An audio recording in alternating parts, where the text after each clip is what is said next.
just returned its verdict in the last few minutes. It has been 33 years since the Red Fox Tavern murder and robbery, and Logan Church joins us now. Take us through what's happened, Logan.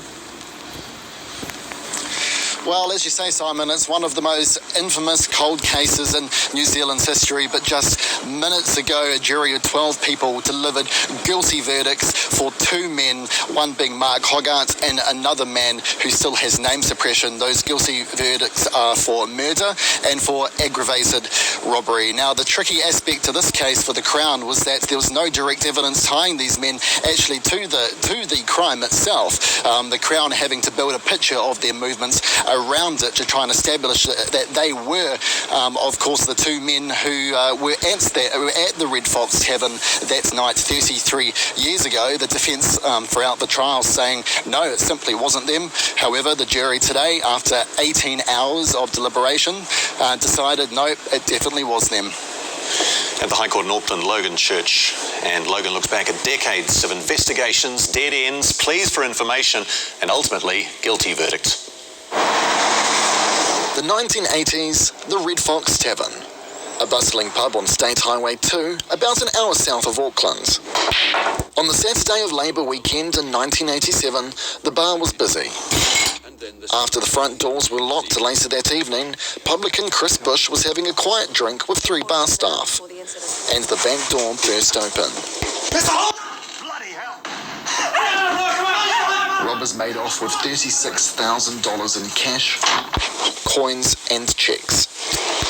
They left Chris Bush dead and fled into the night. I'm quite certain there are people out there who know who these offenders are, and I certainly appeal to them to come forward. I want them to use their conscience on this matter. Police starting a manhunt for the suspects, even dressing up as the attackers themselves in the hopes that it would jog a local's memory. I appeal to them so very, very strongly, if not for the sake of myself and my daughters and the community, for their own sakes, to please come forward. Rewards were offered, hundreds of people interviewed, folders of evidence piling up. We're following up leads that we've developed as a result of information supplied to us by the public and from within our own resources. Can you be more specific? No. There were several investigations and re-investigations, but no one was charged. That was until 2017. A breakthrough in one of the country's highest profile unsolved murder cases. When new evidence saw the arrest of two men, Mark Hogarth and another man with name suppression. The passing of time has been a challenge for the Crown during this trial.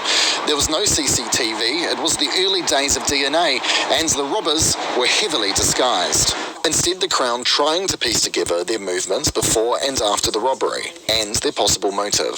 The Crown invites you to infer from a variety of circumstances that Mr. and Mr. Hogarth were the two offenders.